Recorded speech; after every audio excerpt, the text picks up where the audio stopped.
సంగారెడ్డిలో ఎమ్మెల్యేగా తాను జీవితంలో పోటీ చేయనని కాంగ్రెస్ సీనియర్ నేత జగ్గారెడ్డి అన్నారు. స్వయంగా రాహుల్ వచ్చి తనను గెలిపించాలని కోరినా ఓడించారని చెప్పారు. సంగారెడ్డిలో నా ఓటమి జీవితంలో మర్చిపోలేనిదని ఆవేదన వ్యక్తం చేశారు.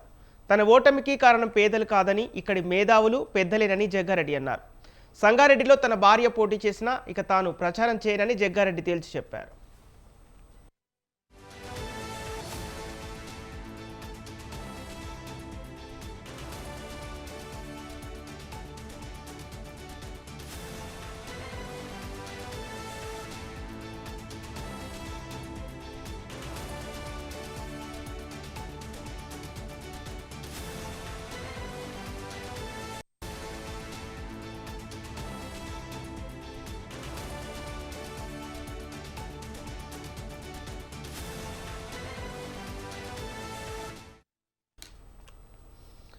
సంగారెడ్డిలో ఎమ్మెల్యేగా తాను జీవితంలో పోటీ చేయనని కాంగ్రెస్ సీనియర్ నేత జగ్గారెడ్డి అన్నారు. స్వయంగా రాహుల్ వచ్చి తనను గెలిపించాలని కోరినా ఓడించారని చెప్పారు. సంగారెడ్డిలో నా ఓటమి జీవితంలో మర్చిపోలేనిదని ఆవేదన వ్యక్తం చేశారు. తన ఓటమికి కారణం పేదలు కాదని, ఇక్కడి మేధావులు పెద్దలేనని జగ్గారెడ్డి అన్నారు. సంగారెడ్డిలో తన భార్య పోటీ చేసినా ఇక తాను ప్రచారం చేయనని జగ్గారెడ్డి తేల్చి చెప్పారు. ఇదే అంశానికి సంబంధించి మరింత సమాచారం మా ప్రతినిధి ఉషా అందిస్తారు. ఉషా, కాంగ్రెస్ నేత జగ్గారెడ్డి అంటే ఇక వచ్చే ఎన్నికల్లో పోటీ చేయను ఎందుకు అంటే ఇలాంటి అసహనానికి ఎందుకు గురయ్యారు, కారణాలేంటి? సంపత్, సంగారెడ్డి మున్సిపాలిటీలో ఇళ్ల పట్టాలు పొందినటువంటి లబ్ధిదారులతో ముఖాముఖి కార్యక్రమానికి తన భార్య నిర్మలతో పాటు సంగారెడ్డి గంజి మైదాన్ లో హాజరయ్యారు జగ్గారెడ్డి.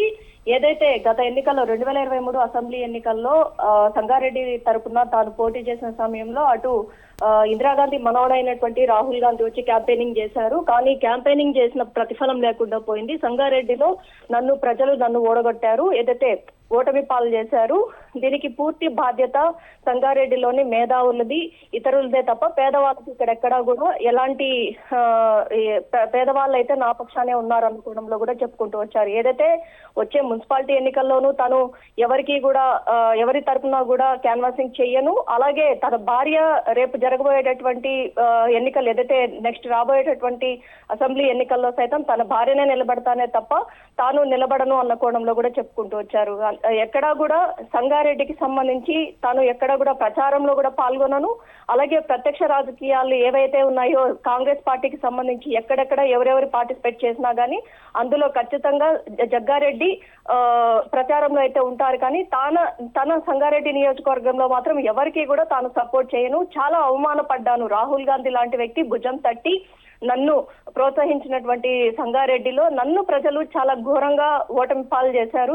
ఈ ఓటమిని నేను జీర్ణించుకోలేకపోతున్నాను.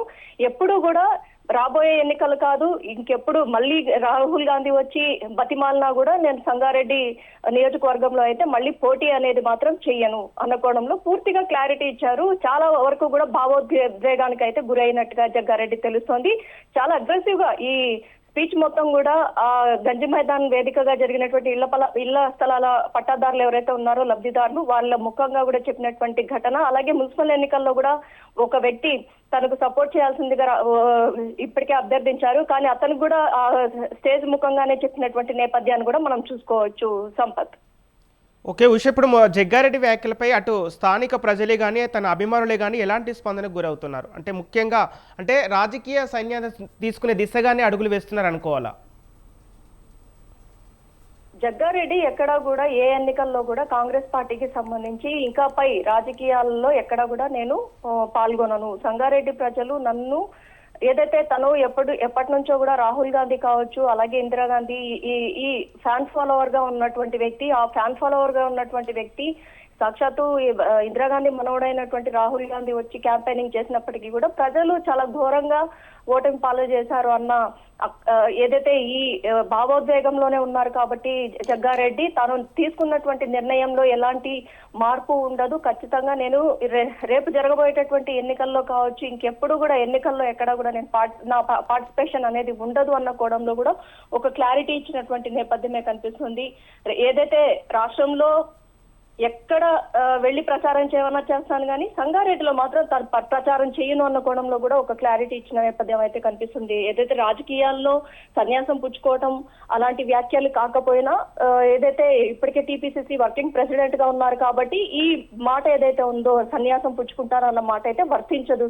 ఈ ప్రజెంట్ అయితే కేవలం ఎమ్మెల్యే సీటుకి సంబంధించి కావచ్చు, ఇతరత్ర సీట్లు ఏవైతే ఉన్నాయో వాటికి సంబంధించి ఎంపీ గానీ ఎమ్మెల్యే గానీ ఇలాంటి సీట్లు ఏవైతే ఉంటాయో వీటికి సంబంధించి తాను రాజకీయాల్లో ఎప్పుడు కూడా పార్టిసిపేషన్ అయితే ఉండదు అన్న కోణంలో కూడా ఒక క్లారిటీ ఇచ్చారు. ఏదైతే ఆ గంజి మైదాన్ వేదికగా తాను చేసినటువంటి 2023 అసెంబ్లీ ఎన్నికల్లో రాహుల్ గాంధీ తన భుజం తట్టి మరి ఖచ్చితంగా జగ్గారెడ్డిని గెలిపించాలి అన్న కోణంలో సంగారెడ్డి ప్రజలందరినీ ఉద్దేశించి చెప్పినటువంటి వ్యాఖ్యలన్నింటినీ కూడా మేధావుల ఓట్లు కావచ్చు, ఇతరుల ఓట్లు కావచ్చు, ప్రతిభావంతులు ధనవంతులు ఓట్లు ఏవి కూడా తనకు పడలేదు. తన దగ్గర ధనం ఎప్పటికీ ఉంటుంది కానీ నా దరిద్రము అన్న కోణంలో కేవలం అసెంబ్లీ ఎన్నికల సమయంలోనే తన చేతిలో డబ్బులు ఉండవు అన్న కోణంలో కూడా ఇలాంటి భావోద్వేగానికి చాలా వరకు కూడా భావోద్వేగానికి లోనవుతూ ఆ స్టేజ్ ముఖంగానే చెప్పినటువంటి ఘటనలు అయితే ఇప్పుడు చాలా వరకు కూడా ఈ అంశానికి సంబంధించి ఇటు కాంగ్రెస్ కేడర్ మొత్తం కూడా ఆలోచిస్తున్నటువంటి అంశంగా కనిపిస్తోంది సంపత్. ఓకే ఉషా, ఇప్పుడు తన ఓటమికి కారణం ఇక్కడి పెద్దలు మేధావులు అనడంలో ఆంతర్యం ఏంటి? అంటే ఎవరిని ఉద్దేశించి ఈ వ్యాఖ్యలు చేశారు? సంగారెడ్డి జిల్లా మొత్తంలో చూసుకున్నట్టయితే జగ్గారెడ్డికి ఫ్యాన్ ఫాలోయింగ్ చాలా ఉంది.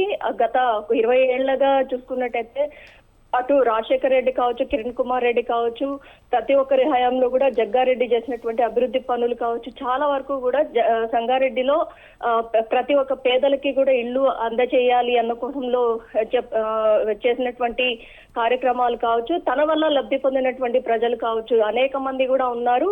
కానీ ఏదైతే సంగారెడ్డి అంటే దాని మొత్తం కూడా సంగారెడ్డి అవుట్స్కట్స్ మొత్తం కూడా చాలా వరకు కూడా రియల్ ఎస్టేట్ వ్యాపారులే ఎక్కువగా ఉంటారు. దీనికి సంబంధించి కూడా తను ప్రత్యక్షంగా అసెంబ్లీ ఎన్నికలు వగైరా ఎన్నికలు ఏవైతే ఉన్నాయో ఎన్నికలు జరిగే సమయానికి ఏదైతే ఓటర్ని మభ్యపెట్టడానికి ఇచ్చేటటువంటి నగదు ఏదైతే ఉంటుందో అలాంటి నగదు ఇచ్చే సంప్రదాయం అయితే తన దగ్గర లేదు. కేవలం తన దగ్గర ఉన్నప్పుడు, తనను కలిసినప్పుడు, తన నివాసానికి వచ్చినప్పుడు ఏదైనా పేదలకి కానీ మధ్యతరగతి ప్రజలు సహాయం అడిగితే ఖచ్చితంగా చేసేటటువంటి మనస్తత్వమే కానీ ఓటు వేయమని అభ్యర్థించేటటువంటి మనస్తత్వం అయితే కాదు అన్న కోణంలో కూడా ఇక్కడ ఒక క్లారిటీ కూడా ఇచ్చినటువంటి నేపథ్యం అయితే కనిపిస్తుంది. కేవలం వీరెవరైతే ఉన్నారో వీరిని ఉద్దేశించే తనను ఓడగొట్టినటువంటి ప్రజలు ఎవరైతే ఉన్నారో తనని ఓటమి పాలు చేసినటువంటి ప్రజలను ఉద్దేశించే ఇంకెప్పుడు కూడా ఎవరిది తప్పులు ఎవరైనా సరే ఈసారి ప్రత్యక్ష రాజకీయాల్లో అయితే తాను పార్టిసిపేట్ చేయను. ఎమ్మెల్యే సీటుకి సంబంధించి కావచ్చు, తన భార్య నిర్మలాకి సంబంధించి కూడా క్యాంపెయినింగ్ లో ఎక్కడా కూడా నేను ప్రచారం చేయను అన్న కోణంలో కూడా చెప్పుకుంటూ వచ్చారు Sampath. Okay right, thank you Usha.